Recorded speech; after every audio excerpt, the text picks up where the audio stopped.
Saludos queridos, bienvenidos a un estudio más de la serie 28 Creencias Fundamentales de los Adventistas del Séptimo Día. Hoy vamos a tratar acerca del Padre. La vez pasada estuvimos tratando acerca de la divinidad, pero vamos a tratar en los próximos 3 estudios que están por delante, vamos a tratar acerca de cada uno de los personajes de la divinidad en forma separada. Así que hoy vamos a estudiar sobre el Padre, en el próximo estudio trataremos sobre el Hijo y finalmente sobre el Espíritu Santo. Espero que sean de gran bendición para ti, así como lo han sido también para mí.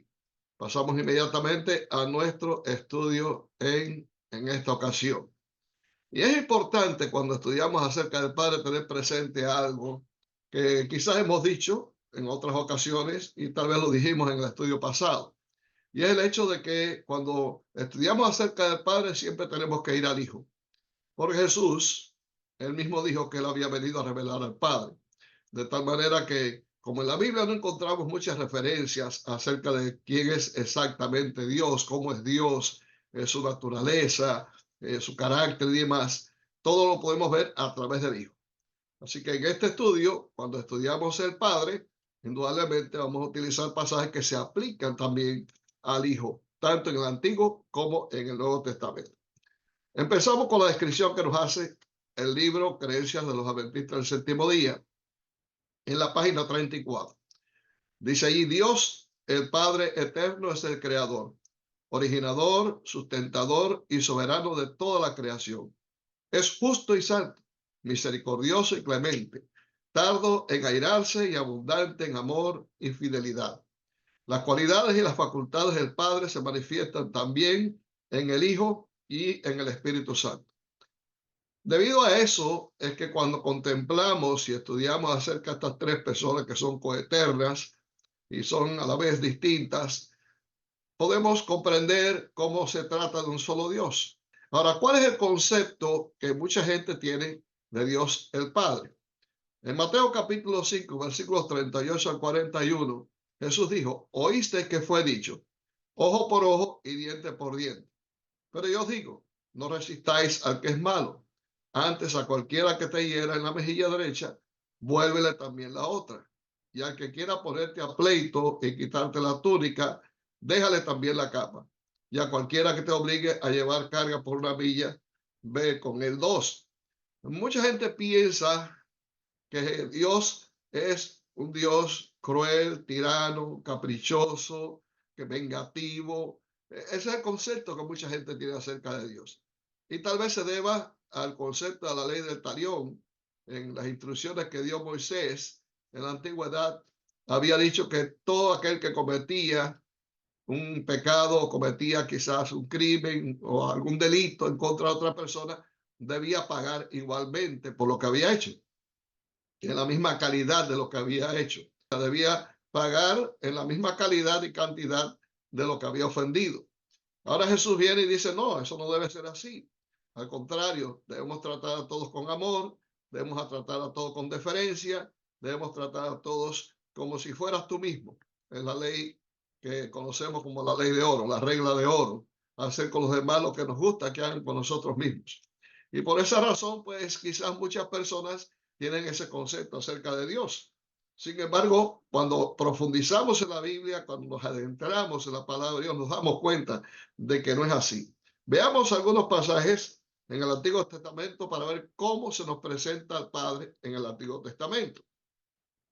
En Éxodo 34, versículos 6 y 7, se declara lo siguiente: y pasando Jehová por delante de él, proclamó: Jehová, Jehová, fuerte, misericordioso y piadoso, tardo para la ira y grande en misericordia y verdad, que guarda misericordia a millares, que perdona la iniquidad, la rebelión y el pecado, y que de ningún modo tendrá por inocente al malvado, que visita la iniquidad de los padres sobre los hijos y sobre los hijos de los hijos hasta la tercera y cuarta generación. En este pasaje Moisés nos está presentando un Dios que es sumamente misericordioso, que es todo piedad, que se tarda para irarse, que extiende hasta lo infinito su gran misericordia por sus hijos. ¿Cuántas cosas no nos perdona Dios? ¿Cuántas cosas Dios nos pasa por alto en aquellas cosas que hacemos que realmente van en contra de los principios de su palabra y le deshonran, nuestro comportamiento, nuestra forma de actuar. ¿Cuántas veces Dios no ha perdonado todas aquellas cosas que hacemos, sin importar el tamaño de pecado ni el color que tengan? Sencillamente porque Dios es sumamente misericordioso. Es una de las cualidades más destacadas en el carácter de Dios. También en Éxodo 12 nos dice, el tiempo que los hijos de Israel habitaron en Egipto fue 430 años. Y pasados los 430 años, en el mismo día, todas las huestes de Jehová salieron de la tierra de Egipto. Es noche de guardar para Jehová por habernos sacado en ella de la tierra de Egipto. Esta noche deben guardarla para Jehová todos los hijos de Israel en sus generaciones. Nos presenta este pasaje a Dios como un Dios redentor. Y de la misma forma que Dios cumplió su palabra con el pueblo de Israel, así también la cumple con nosotros. Dios es nuestro redentor. Él nos ha liberado de quizás de la más acerba y horrenda de todas las esclavitudes, que es la esclavitud del pecado. En Dios podemos ver a un Dios que se entrega a sí mismo por nosotros a fin de rescatarnos. Él pagó el rescate de nuestra salvación.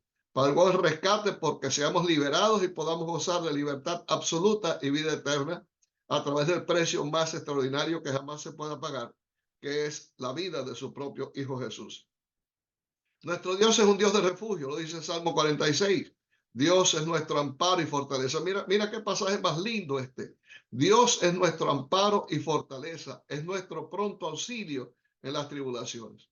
Cualquier situación que tú tengas, cualquier circunstancia por la cual estés pasando, cualquier problema que estés enfrentando, sea de salud, sea problema de familia, en cualquier situación que te veas envuelto, en cualquier peligro, puedes contar con Dios como tu refugio, al cual puedes acudir y en el cual puedes encontrar segura protección.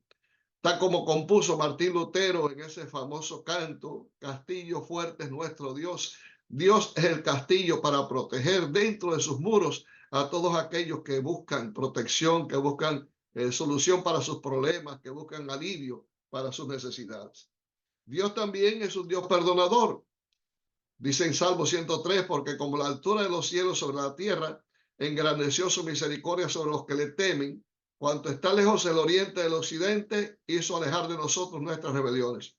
Una de las cosas que a mí me maravilla de Dios es cómo Él extiende, repito, extiende hasta lo infinito su misericordia. Como dice el profeta Jeremías en Lamentaciones, son nuevas cada mañana. Cada día que nos levantamos tenemos que darle gracias a Dios. Gracias porque Él ha sido para nosotros un Padre amante, un Padre tierno y compasivo, que siempre que venimos a Él, aunque reiteradamente en el día cometamos una y otra vez pecados, Él siempre está dispuesto a perdonarnos. Por lo tanto, debemos amar a ese Dios que realmente nos considera al punto que siempre está listo para perdonar cualquier pecado. Por eso Él nos hace un llamado a venir a Él con confianza. Quizás el diablo quiera hacernos pensar de que Dios, cuando cometemos un error, ya nos rechaza como hijos suyos, pero no es así. Dios nos sigue amando y nos sigue teniendo en un lugar especial en su corazón. Seguimos manteniéndonos como hijos de Él. Él no nos desecha. Él no nos quita el estatus de hijos por el hecho de que hayamos cometido un error. Todo lo contrario. Él dice, ven a mí que yo te voy a limpiar de tus pecados. Ven que yo te voy a lavar de todas tus iniquidades y voy a perdonarte y nunca más me voy a acordarte de tus pecados. Ese es el Dios que tú y yo tenemos, un Dios bondadoso, un Dios perdonador, un Dios amante de sus hijos. Y acabo de decir la palabra bondadoso. El Salmo 146 nos presenta esta cualidad de Dios, porque Dios es un Dios que hace justicia a los agraviados, que da pan a los hambrientos.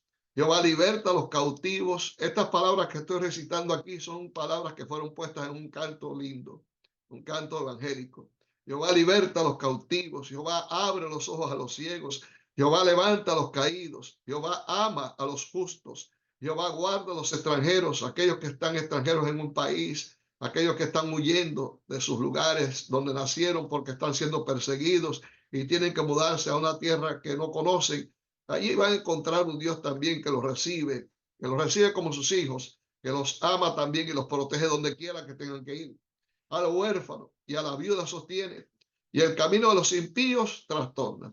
Es un Dios que los defiende, es un Dios que está al lado del que sufre, Es un Dios que está presto inmediatamente a ponerse e interponerse entre los que quieren hacer daño y en aquellos que están sufriendo por causa de los enemigos para protegerlos y para librarlos de todo tipo de mal.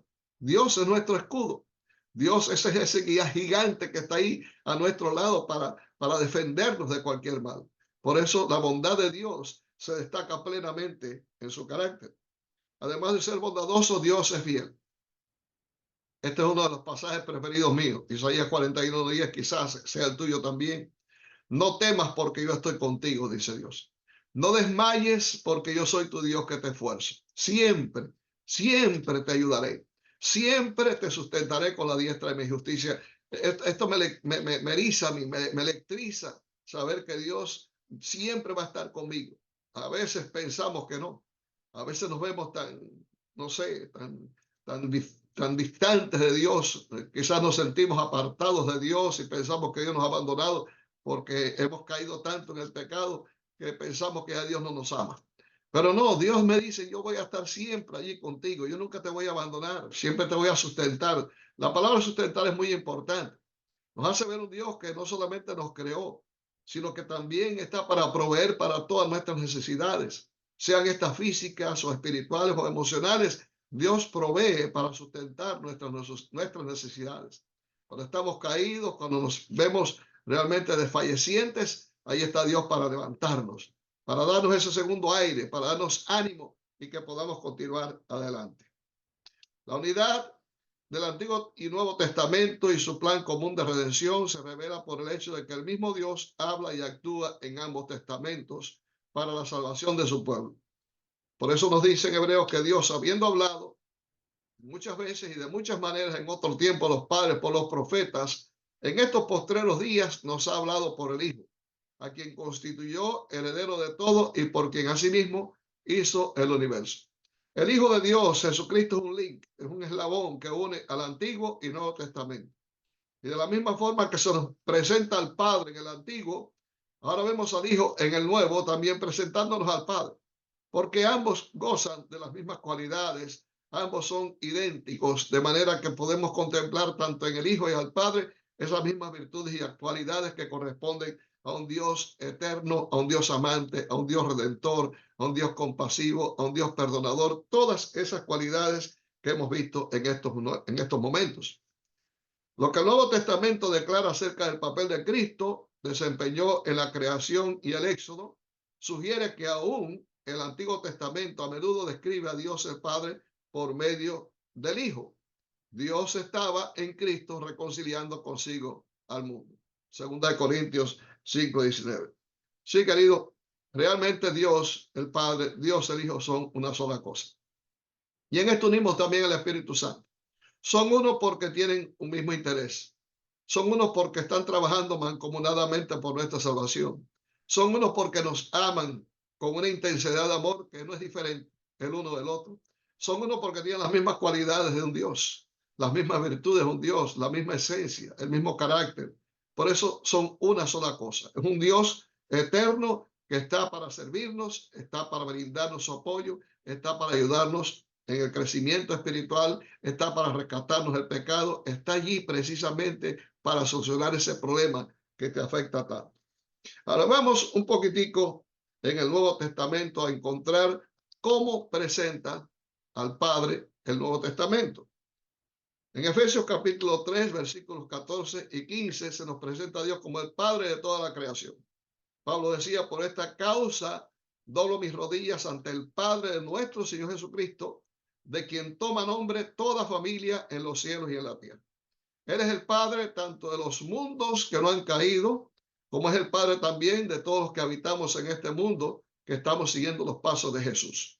Él es el creador de todas las cosas. Dios es el origen de todo. En él se centraliza la razón de la existencia de todo lo que vive y alaba a Dios en este universo. Dios es la razón de nuestra existencia. Si queremos ir al pasado a buscar una respuesta al por qué estamos aquí, mira, no tienes que buscarlo en simios, no tienes que buscarlo en batracios, ni buscarlo en ninguna de esas especies inferiores. No tienes que buscarlo en el Big Bang, no tienes que buscarlo en ninguna de las famosas teorías que existen por ahí de cómo surgió el universo y surgió este mundo. Teorías evolucionistas que son fundamentadas simplemente en ideas satánicas. Lo único que tienes que ir es al Génesis. Tienes que ir allá al primer capítulo y el primer versículo. Dios en el principio creó los cielos y la tierra. Además, es el Padre de todos los creyentes. Mateo capítulo 5, versículo 45 nos dice, para que seáis hijos de vuestro Padre que está en los cielos, que hace salir su sol sobre malos y buenos y que hace llover sobre justos e injustos. La expresión de Jesús y de Pablo de mencionar a Dios como Padre es sumamente tierna, porque como Padre Dios se compadece de sus hijos. Como Padre Dios ama a todos sus hijos por igual. Dios no tiene preferencia por un hijo sobre otro. No, Dios nos ama a nosotros con el mismo amor, con la misma calidad de amor que le da a uno, se la da al otro también.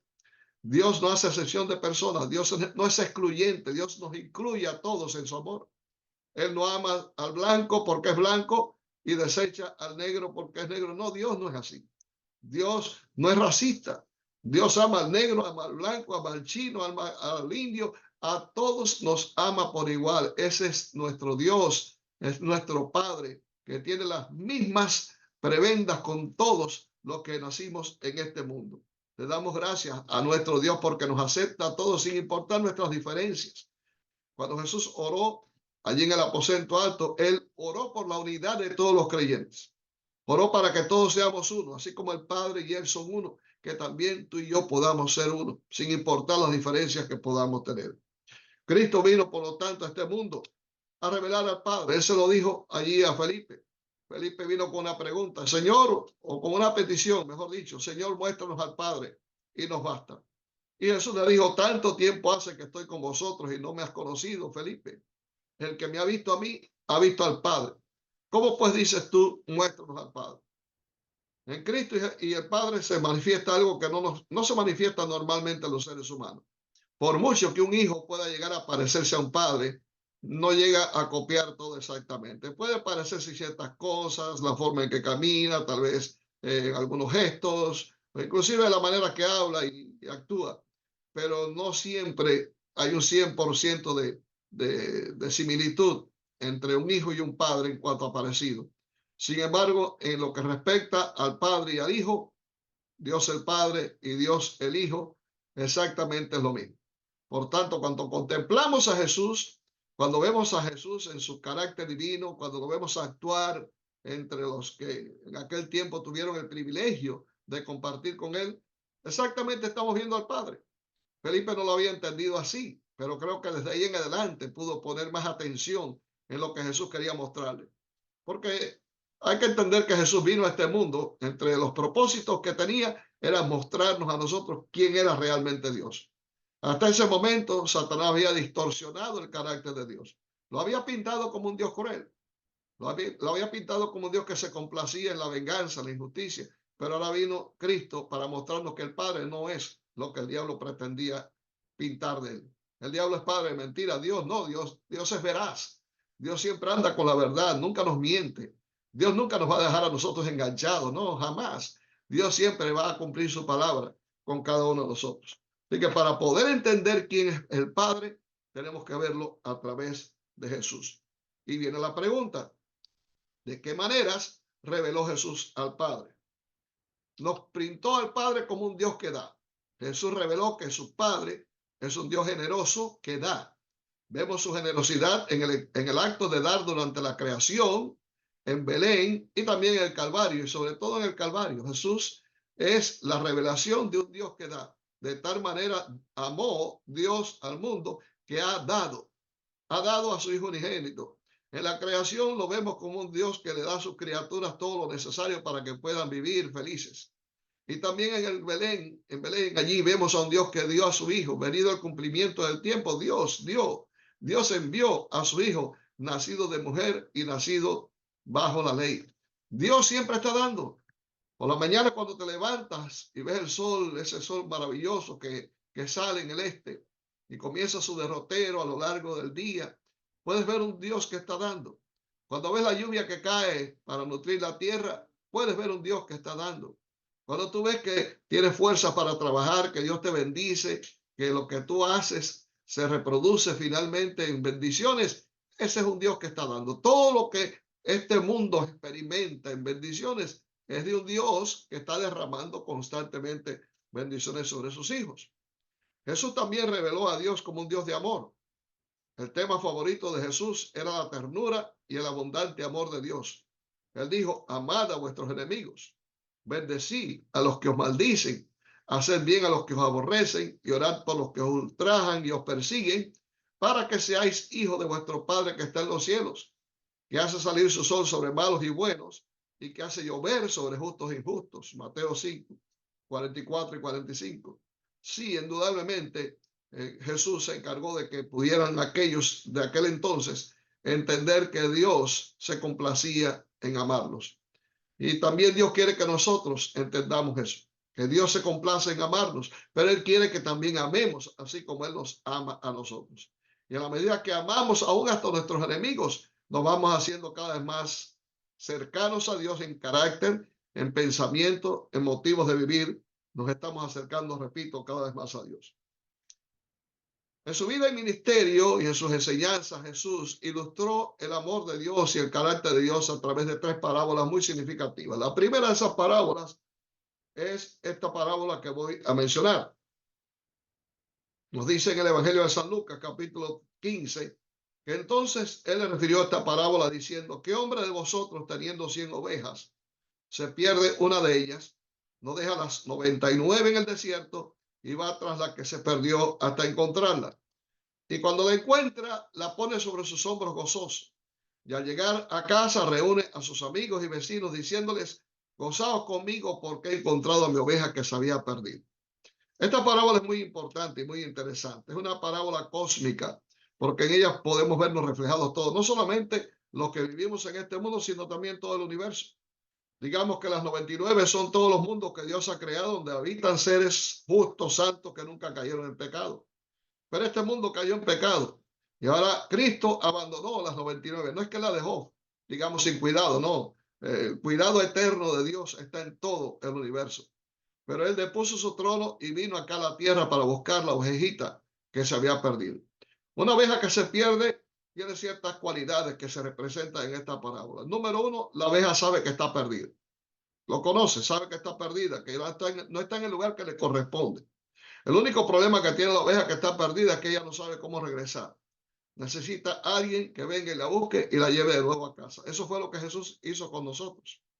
Pero también pienso de manera personal en aquellas personas que tú y yo conocemos, que pueden ser parte de nuestra familia o miembros que fueron de nuestra iglesia y ya no están. Y están perdidos, pero no saben cómo regresar. La pregunta es quién va a decirles a ellos o quién va a ir a esos lugares donde se encuentran esas pobres ovejas para traerlas nuevamente al redil. Indudablemente somos tú y soy yo. Somos los que tenemos que ir a buscar a esas ovejitas y traerlas de nuevo a la casa del Padre. Por ahí vemos un Dios que nos ama, un Dios que está dispuesto a arrostrar cualquier penuria, cualquier peligro, porque el pastor que abandona esas ovejas en el redil, al salir a buscar a la oveja extraviada, no sabe dónde la va a encontrar. Posiblemente cayó por un abismo. Él va a sortear muchas dificultades y muchos peligros en la noche en que se aventura a buscar esa oveja, tal vez salteadores, tal vez animales rapaces, no sé, tantos peligros que se podían encontrar en el campo, pero él está dispuesto a enfrentar esos peligros con tal de poder rescatar su oveja. Y cuando la rescata, cuando la encuentra finalmente, no la regaña, no agarra un palo para darle por haber desobedecido, por haberse extraviado, todo lo contrario, la abraza contra su pecho, gozoso, alegre, feliz, le pasa la mano con cariño y la trae y reúne a sus vecinos para que todos se gocen por haber encontrado esa oveja. Tal pareciera que la oveja diría, caray, lo que me están dando un premio, me están tratando mucho mejor, a pesar de que me desvié, a pesar de que me perdí, sin embargo, me están tratando como si hubiera hecho algo bueno. Bueno, déjame decirte que eso es lo que Dios hace en el cielo con nosotros. Hay más gozo en el cielo por un pecador que se arrepiente que por 99 justos que no necesitan de arrepentimiento. El cielo prorrumpe en gozo, en alabanzas, en fiesta, cuando un pecador se entrega a Jesús. Cuando alguien que se ha perdido regresa nuevamente, atraído por una persona, por un miembro de iglesia, por ti, por mí, que fuimos a buscar a esa persona que estaba extraviada. Otra parábola se menciona también en Lucas, en ese mismo capítulo. ¿O qué mujer que tiene 10 dracmas, si pierde una dracma, no enciende la lámpara y barre la casa y busca con diligencia hasta encontrarla? Y cuando la encuentra, reúne a sus amigas y vecinas diciendo: gozaos conmigo porque he encontrado la dracma que había perdido. Bueno, la dracma no es como la oveja. La oveja es un ser que tiene vida, que tiene instintos y puede darse cuenta del peligro. Pero la dracma no, la dracma es una pieza de metal que no siente, no tiene sensibilidad alguna, o sea que está perdida, pero no sabe ni que está perdida siquiera, mucho menos sabe cómo regresar. No vas a perder una moneda en tu casa y la moneda te va a gritar: oye, aquí estoy yo, mira, estoy aquí en este lugar. No, eso no va a pasar jamás. Entonces, esto representa a todos aquellos que están perdidos, no saben que están perdidos y claro está, menos saben cómo regresar. Porque el hecho de pensar que están bien, eso me pone en el dilema de tratar de identificar quiénes pueden estar en esta condición. Pero pienso puede ser inclusive hasta un miembro de iglesia. Está en la iglesia por el hecho de ser miembro, pues piensa que está bien. Y sin embargo no es así. Está perdido, pero él no lo sabe. Así que no hace ningún esfuerzo por regresar porque él piensa que está bien. Esta dracma no estaba perdida en el monte, no, esta dracma estaba en la casa. Y por eso pienso en la iglesia, pienso también en el hogar, donde podemos tener a nuestros hijos que están cobijados y protegidos bajo la aureola, bajo la esfera, bajo la pompa de jabón que nosotros hemos creado con nuestra religiosidad. Y ellos pueden pensar que por ser hijos nuestros, por estar en un hogar cristiano, están protegidos. Y no es así. No están protegidos, no están salvados, pueden que estén perdidos y tal vez hasta ni nosotros mismos nos estamos dando cuenta de que nuestros hijos están perdidos. En estas circunstancias se requiere hacer algo que hizo esta mujer. Lo primero que hizo fue encender la lámpara. Te pregunto, ¿qué es la lámpara hablando bíblicamente? Bueno, nos vamos al Salmo 119, 105, donde nos dice: lámparas a mis pies tu palabra y lumbrera a mi camino. Para poder conocer el camino, para poder conocer exactamente dónde estamos, para poder ver lo que ahora no vemos, tenemos que encender la lámpara, tenemos que abrir la palabra de Dios en nuestra familia, porque la palabra de Dios es una luz, como lo dice Pedro, es una antorcha que alumbra un lugar oscuro. La única que puede iluminar nuestro carácter, que puede iluminar nuestra vida y la vida de nuestros hijos y de nuestras familias, es la palabra de Dios. Y cuando encendemos la palabra, cuando abrimos la palabra, ella puede detectar en cada uno de nosotros si estamos bien o estamos mal, si estamos lejos de Cristo o estamos cerca de Cristo. Y esa es la única forma que podemos nuevamente atraer a aquellos que están perdidos sin saberlo a los pies de Jesús, entregando sus vidas a Él. Tenemos que barrer la casa. Muchas veces el barrer la casa me hace pensar en cosas que hemos metido dentro de nuestros hogares que están siendo motivos de que nuestros hijos estén desviados, que nuestras familias estén perdidas. Ponte a pensar cuáles son esas cosas que están en tu hogar, que realmente están contribuyendo para que tú puedas perderte y tus hijos también. Quizás sea la hora de hacer una reforma en nuestros hogares, de echar fuera toda la basura que el diablo nos ha metido dentro y podamos instituir en nuestros hogares el culto de familia, podamos levantar un altar donde adoremos a nuestro Dios y podamos poner la Biblia como el libro, el precepto que nos ilumine y que nos ayude a seguir adelante preparándonos para el regreso de Cristo. Y hay otra parábola también que es la parábola del hijo pródigo, la cual menciona Lucas, no la puse aquí, pero te la voy a relatar. La parábola del hijo pródigo trata de alguien, un hijo, que un día le pidió a su padre que le diera la parte de la herencia que le correspondía. En aquel entonces se esperaba que el padre fuera a morir para entonces compartir la herencia. Así que este hijo le pidió la parte de la herencia que le correspondía antes de que el padre muriera. Pero el padre estuvo dispuesto a compartir la herencia y se la dio. Y dice que se fue a una provincia lejana, quiso huir bien lejos de la casa de su padre, romper completamente con el mundo que había vivido y entregarse a los placeres, a las diversiones, pensando de que aquello era lo bueno, que aquello era lo que realmente valía la pena. No tardó mucho tiempo en darse cuenta que había sido necio, porque todo lo que había recibido como herencia lo gastó en prostitutas, en diversiones, en amigotes, finalmente se quedó sin nada. Tenía hambre, tenía que buscar la forma de comer, así que tuvo que trabajar en uno de los oficios que los judíos nunca trabajarían, que es apacentar a los cerdos. Así que dice la parábola que aún veía las algarrobas que los cerdos comían y él quería comer de ellas, pero se lo impedía el mismo empleador.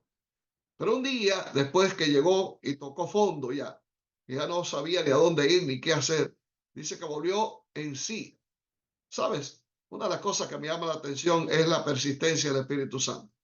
Como el Espíritu Santo ya está a la obra del Espíritu, sigue allí trabajando en aquella persona que se ha alejado de Dios y sigue martillándole la conciencia hasta que un día logra que esa conciencia vuelva otra vez a pulsar, que esa conciencia vuelva otra vez a ser sensible a los llamados del Espíritu y finalmente, como si hubiera estado dormida, despierta. Y así sucedió con este joven. Volvió en sí y en esos momentos dije, qué tonto he sido. Hay tantos jornaleros en la casa de mi padre que están comiendo bien, que están viviendo bien, y yo que soy el hijo estoy aquí. Estoy pasando trabajo, no tengo ni dónde comer, estoy en la miseria. Esto voy a hacer, voy a regresar a mi padre y le voy a decir, padre, he pecado contra el cielo y contra ti, ya no soy digno de ser llamado tuyo. Así que regresó y cuando el padre estaba mirando a la distancia, porque el padre no descansaba, día tras día él estaba constantemente mirando el camino porque él sabía que un día su hijo había de regresar. Padre, la gran esperanza que debemos tener todos los padres es que aquellos hijos que se nos han ido un día van a regresar y tenemos que estar orando por ellos.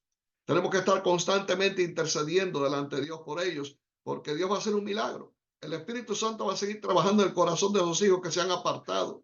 Y un día van a venir arrepentidos al seno del Padre, una vez más. Y ahí estaba ese padre, mirando el horizonte, hasta que por allá, por la distancia, él vio un cuerpo que venía tambaleándose. Y no era de aquellos que normalmente pasaban por esos caminos. No, él sabía quién era, porque qué padre no conoce a su hijo, no importa a la distancia que esté. Así que dándose cuenta que era nada más y nada menos que el hijo que regresaba, salió corriendo y se encontró con su hijo y cuando el hijo comenzó a hablar no lo dejó ni siquiera terminar. Nada más el hijo pudo decir la primera frase, Padre, he pecado contra el cielo, contra ti, pero ya el padre se le abrazó, sin importarle cuán sucio venía, lleno de esas comidas putrefactas de los puercos, de los vestidos sucios, raídos. A él no le importó, se abrazó a su hijo y le dijo, hijo, no te preocupes, hoy has nacido de nuevo. Estabas muerto, pero has revivido, has resucitado. Y le dio una bienvenida increíble. Mandó a los siervos inmediatamente que fueran y lo bañaran, le pusieran el vestido más lindo que tuvieran, le pusieran el anillo, volvió otra vez a ser hijo. Ese anillo que él había despreciado, que lo había tirado al piso cuando se fue rompiendo con su padre, el padre lo había guardado celosamente y ahora se lo devuelve nuevamente para que ese hijo sepa que nunca estuvo olvidado en el corazón del Padre. Regresaba y recibía nuevamente la distinción de hijo, porque Dios nunca nos rechaza como hijos. Hicieron una gran fiesta y finalmente aquella ocasión de fiesta mostró cuánto ama a Dios a un pecador que se arrepiente y regresa a él. En esta parábola encontramos también a uno que sabe que está perdido, indudablemente el hijo lo sabía, pero también sabe cómo regresar. Y el Espíritu Santo lo trajo a un padre amante que nunca nos va a regañar, nunca nos va a maltratar, todo lo contrario, nos va a recibir con amor.